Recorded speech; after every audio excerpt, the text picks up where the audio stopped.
ஹரே கிருஷ்ணா. பரம் ஜெயதே ஸ்ரீ கிருஷ்ண சங்கீர்த்தனம். ஜெய் சில்ல குருதேவ்.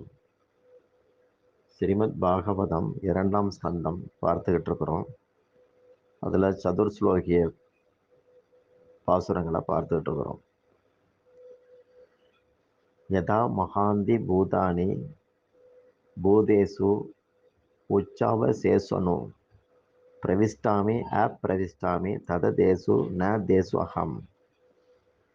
பஞ்சபூதங்கள் பிராணிகளின் சரீரங்களில் சிருஷ்டியின் போது புகுகின்றன. புகும் முன் அவை காரண உருவில் புகாமல் உள்ளன. அதுபோலவே நானும் படைப்புகளில் பரமாத்மா வடிவில் உள்புகுந்தும் மற்றபடி பகவான் வடிவில் வெளியிலும் உணரப்படுகிறேன். ஏதாவத் ஏவ ஜிக்ஞாஸ்யம் தத்வ ஜிக்ஞாசுனா ஆத்மனக அன்வய வ்யதிரேகாப்யாம் யத் ஸ்யாத் சர்வத்திர சர்வதா. இவைகளை புரிந்து கொண்டு இறை நாட்டத்துடன் இருப்பவன் எங்கும் எதிலும் எப்போதும் இறைவனை தேடுவான். இது நிச்சயம். விளக்கம் பார்க்கலாம். மாயவுடைய சக்திகள், அதாவது 2 சக்தி இருக்கு மாயைக்கு. இருப்பதை மறைப்பது, இல்லாததை காட்டுவது. ஒன்று திரை, அது மறைக்கிறது. இன்னொன்று செதறி காட்டுறது. எல்லாத்துலேயும் ஒரு தத்துவம் மூல காரணமாக மறைஞ்சிருக்கும். அது பூரண உண்மை அப்படின்னு சொல்லப்படுது. மெய்ப்பொருள், பரம்பொருள், அப்சல்யூட் ட்ரூத் அப்படின்னு சொல்லுவோம். நகைகள் பல வடிவங்கள்ல இருந்தால் கூட அதுக்கு மூல வஸ்து தங்கம். விலை மதிப்பும் தங்கத்தை பொறுத்து தானே ஒழிய நகையை பொறுத்து கிடையாது. மனித உடம்புல மதிப்பு ஆத்மாவுக்கு தான். இங்கேருந்து வெளிநாட்டுக்கு டிக்கெட் எடுத்து ஃப்ளைட்டில் போகிறோம். ஒருவேளை அங்கே இறந்துட்டா லக்கேஜில் தான் அனுப்புவாங்க. அது மாதிரி மதிப்பு ஆத்மாவுக்கு தான். தோற்றத்துக்கு புலப்படாத அந்த இறைவனை வச்சு தான் தோற்றங்களும் அதை பார்க்குற தன்மையும் நமக்கு கிடைக்குது. பெண்கள் தலைமுடிய ஜடபின்ற போது 3ஆ வகிர்ந்து ஒரு பெரிய மையமாக வச்சு மற்ற 2 பெரிய மாற்றி மாற்றி கோர்த்து பின்னுறாங்க. 3 பிரி இருந்தால் கூட கண்ணுக்கு தெரியறது 2 தான். அடிப்படை எதுவோ அது கண்ணுக்கு படாது. இதே போல் எல்லாரும் ஏற்றுக்கொள்ளும் காரணராக பகவான் கிருஷ்ணர் இருக்கிறார். அவரே சொல்கிறார் கீதையில் கூட, நூலில் முத்துக்கள் கோர்க்கப்பட்டிருப்பது போல பிரபஞ்சம் அனைத்தும் என்னால் பின்னப்பட்டுள்ளதுன்னு சொல்கிறார். நம்ம கனவு பார்க்குற போது கூட 2 பேராக நாமளே இருப்போம். கனவை பார்க்கிறவனாகவும் இருக்கோம், அதில் பங்கேற்கிறவனாகவும் இருக்கிறோம். நானே என்ன பார்க்குறேன், எவ்வளோ அதிசயம். அது மாதிரி இறைவன் நமக்கு தந்திருக்கிற ஆற்றலால் அவரை நாம் பார்க்குறோம். கடவுளை மறக்கிறது அப்போ எப்படி நடந்தது அப்படின்னா, காலங்காலமாகவே ஸ்வரூப மறதின்னு ஒன்று வருது. அது எப்போ ஆரம்பிச்சதுன்னு கண்டுபிடிக்க முடியாது. அதுக்கு அவசியமும் கிடையாது. துணியில் கரைப்பட்டால் அது எப்படி பட்டது, எந்த இடத்துல பட்டதுன்னு யோசிக்கிறதோட கரையை போக்குறதுக்கு முயற்சிக்கலாம். அதுதான் நல்லது. மாயையை பற்றி யோசித்து நிறைய இடங்களில் வாக்குவாதம் நடக்கும். இப்படி காலத்தை வீணடிக்கிறதோட மாயை விலகுவதற்காக ஹரி, குரு, வைஷ்ணவர்கள்ட்ட சகவாசம் சரணடைகிறது நல்லது. சுதாமா அப்படின்னு ஒரு நண்பன் சொல்ல முடியாது, சுதாமான்னு ஒருத்தன் இருந்தான் கிருஷ்ணர் காலத்தில். அவன் கிருஷ்ணர்கிட்ட போய் நான் மாயையை பார்க்க ஆசைப்படுறேன், எனக்கு தரிசனம் பண்ணி வைங்கன்னு சொன்னான். அப்படியாவா, முதல்ல கோமதி நதியில் குளிக்கலாம் அப்படின்னு சொல்லி பகவான் கூட்டிகிட்டு போகிறார். ஆற்றுல இறங்குனாங்க, நிம்மதியாக குளித்தாங்க. அப்போ அவன் குளிச்சுக்கிட்டு இருக்கிறான் சுதாமா. பகவான் மட்டும் கரைக்கு வந்துட்டு தலதை ஓட்டிகிட்டு இருக்கிறார். இனி வேற உடை மாற்றணும். இப்போ சுதாமா குளிச்சுட்டு இருக்கும்போது அவன் மூழ்கி எழும்புற போது அவனுக்கு மட்டும் மாயை பகவான் தரிசிக்க வைக்கிறார். அந்த ஆற்றுல வெள்ளம் வருது. வெள்ளம் அவனை அடிச்சுட்டு போகுது. அப்படியே தத்தளிக்கிறான். ஒரு கட்டையின் உதவியால் நாளெல்லாம் மிதந்து தெரிஞ்சு ஒரு கிராமம் பக்கத்தில் போய் சேர்ந்தான், கரை சேர்ந்தான். அங்கே கூட்டமாக மக்கள் நின்றுக்கிட்டு இருந்தாங்க. ஒரு பெண் யானை வேகமா நடந்து வந்துச்சு. அந்த யானை இந்த கரையில வந்து கிடக்கிற இவன் கழுத்துல போய் ஒரு மாலைய போடுது, சுதாமா கழுத்துல. உடனே மக்கள் ஆரவாரமா கைதட்டி சுதாமா கிட்ட சொல்றாங்க, எங்க நாட்டு ராஜா வாரிசு இல்லாம இறந்துட்டார். இதனால யானைய வச்சு மன்னரா தேர்வு செய்தோம். நீங்க கிடைச்சிருக்கீங்க அப்படின்னு சொல்லி சந்தோஷமா சொன்னாங்க. அப்ப சுதாமா ராஜாவாயிட்டான்.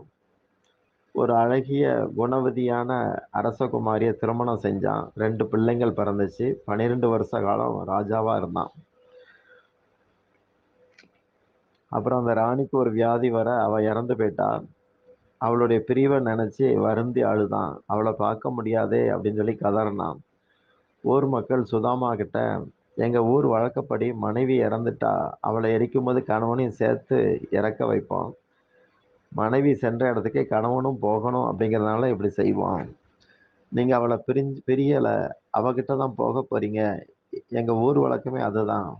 மரணத்தின் போது கூட ஒரு தம்பதிகள் பிரியக்கூடாது, உடன்கட்டை ஏறணும் அப்படின்னு சொல்லி நாங்க வச்சிருக்கிறோம். அதனால தயாரா இருங்க, அஹ், நாங்க ஏதோ வர்றோம் அப்படின்னு சொல்லி அவருக்கு புத்திமதி சொன்னாங்க. இது வரைக்கும் மனைவியை நினைச்சு அழுதான், இப்ப தன்னை நினைச்சு அழ ஆரம்பிச்சான். ஐயோ, இது என்ன ஆபத்து அப்படின்னு சொல்லி நடுக்கமாயிருச்சு. அப்ப அந்த ஊர் பெரியவங்க கிட்ட சொல்றான், நான் வெளிநாட்டுக்காரன், உங்க ஊர் சட்டம் எனக்கு பொருந்தாது அப்படின்னு வாதாடி பார்த்தான். ஊர் மக்கள் உறுதிப்பட மறுத்துட்டாங்க.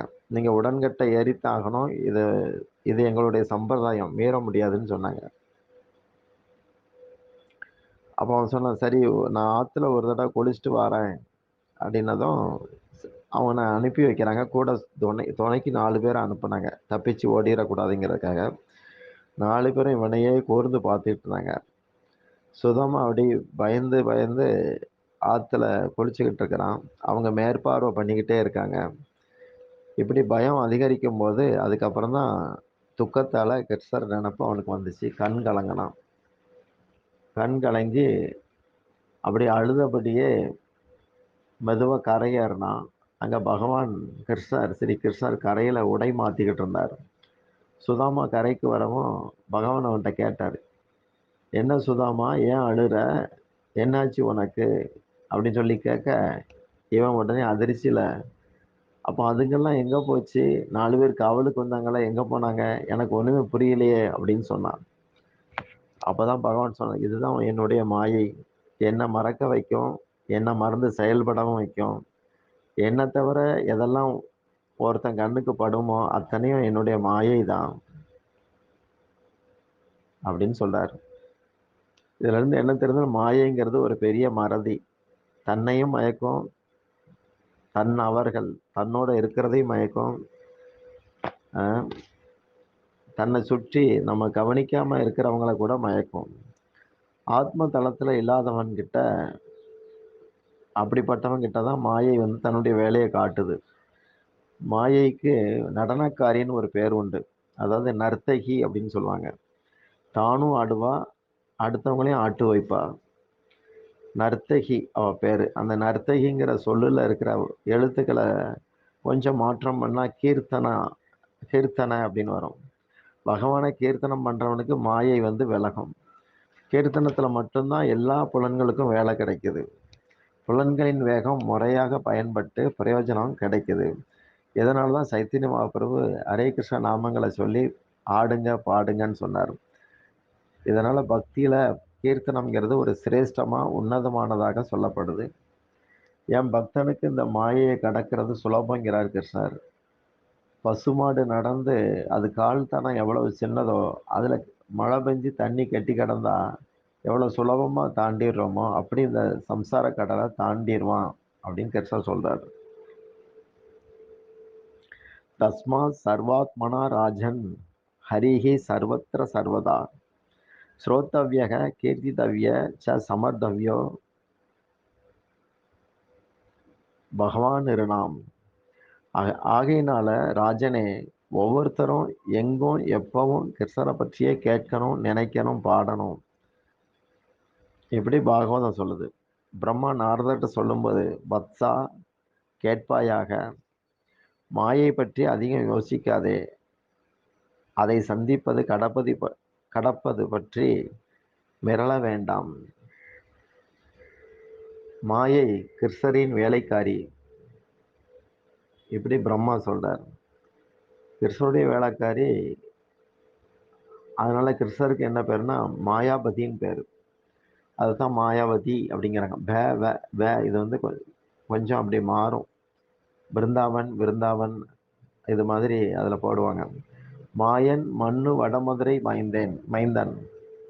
பகவானின் திருவடிகளை அடைக்கலம் கொண்டு அனைவருக்கும் கிருஷ்ண பக்தி கிடைக்கும்படியாக சித்தாந்தங்களை பிரச்சாரம் செய் அப்படின்னு பிரம்மா ஆணையிடுறார். நாரதரும் இந்த உபதேசத்தை வியாசருக்கு தந்தார். வியாசரும் அதை ஆதாரமா வச்சுதான் ஸ்ரீமத் பாகவத்தை ஏற்றுறார். ஏற்கனவே பார்த்தோம், பகவதம் இதம் பாகவதம், அதாவது பகவானுக்குரியது பாகவதம். அடுத்து பாகவதானாம் இதம் பாகவதம், பக்தர்களுக்குரியது பாகவதம். அதுக்கடுத்து பகவத்யா இதம் பாகவதம், பகவானின் ஆற்றலான பகவதிக்கு உரியது பாகவதம். இப்படி பார்த்திருக்கிறோம். இந்த பாகவத்தை பற்றி ஸ்கந்த புராணம் சில இதுகளெல்லாம் அப்படி ஸ்லோகம் இருக்கு. தனஞ்சயே ஹாடக சம்பரீட்சா, தங்கத்தை பரீட்சை பண்ணணும்னா அதுக்கு உரைகள் வேணும், உரசி பார்க்கறதுக்கு. மகாரணே சஸ்திர பிரதாம் சம்பரீட்சா, ஒரு வீரனை கண்டுபிடிக்கணும்னா போர்க்களத்துல தான் அவன் ஆயுத பிரயோகம் பண்றதை வச்சு பார்க்கலாம். விபத்தி காலே கிரகிணி பரீட்சா, கஷ்ட காலத்துல மனைவியை புரிஞ்சுக்கலாம் எப்படிப்பட்டவான்னு சொல்லி. வித்யாவதம் பாகவதே பரீட்சா, ஒரு வித்வான் ஒரு சிறந்த நடத்தை உள்ளவனை பாகவதம் படிச்சிருக்கிறான்னு பார்த்து அதை வச்சு கணிக்கணும் அப்படின்னு போட்டிருக்காங்க. பாகவதத்துல ஏன் அப்படின்னா, பாகவதத்துல பகவானே வசிக்கிறாருன்னு இந்த ஸ்கந்த புராணத்துல இந்த ஸ்லோகம் வருது. தினமும் ஒரு ஸ்லோகமாவது படிங்க, அரை வரியாவது படிங்க, இல்லை கால் வரியாவது படிங்க, இல்லாட்டி காதலியாவது கேளுங்க, பசுதான புண்ணியம் உண்டு, இப்படிலாம் அந்த ஸ்லோகத்துல வருது. கீதை வந்து குருவை சரணடைகிறது, என்னை சரணடை, அதாவது குருமுகமா என்ன சரணடை அப்படிங்கிற மாதிரி கீதை முடியுது. பாகவதம் சரணடைஞ்ச பிறகு என்ன பண்ணணுங்கிறதெல்லாம் காட்டுது. சைத்தன்ய சரிதம் வந்து சரணடைஞ்சவங்க எப்படி இருப்பாங்கங்கிறத காட்டுது.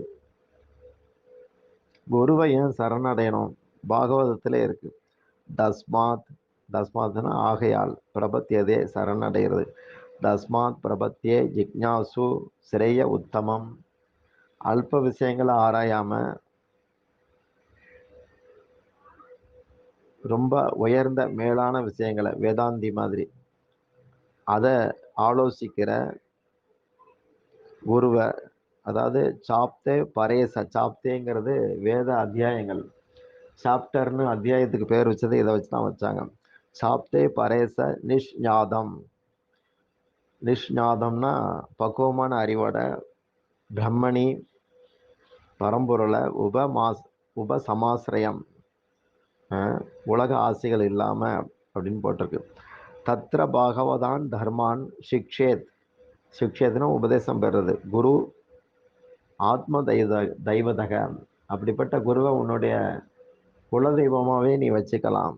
தத்ர பாகவதான் தர்மான் சிக்ஷேத் குரு ஆத்ம தெய்வதக அமாயையா, அந்த குரு எப்படிப்பட்டவராக இருப்பார், மாயை கிடையாது அவர்கிட்ட. அணுவித்யகி, மாயை இல்லாமல் செயல்படக்கூடியவர். துஷ்யேத் திருப்தி ஆத்மதோ ஹரிஹி, அதாவது ஆகையால் உண்மையான ஆனந்தத்தை விரும்புகிறவன் குருவை நாடி உபதேசம் பெற்று அவரிடம் அடைக்கலம் பெற வேண்டும். அவர் வேத அத்தியாயங்களை நன்கு உணர்ந்து இருப்பதால் சீடனுக்கும் அதே உணர்வை தரும் தகுதியுடன் இருக்கிறார். எல்லா உலகியல் விஷயங்களையும் ஒதுக்கிவிட்டு பகவானிடம் தஞ்சம் அடைந்தவரான அத்தகு பாகவத தர்மாத்மாவை பின்பற்றும்படி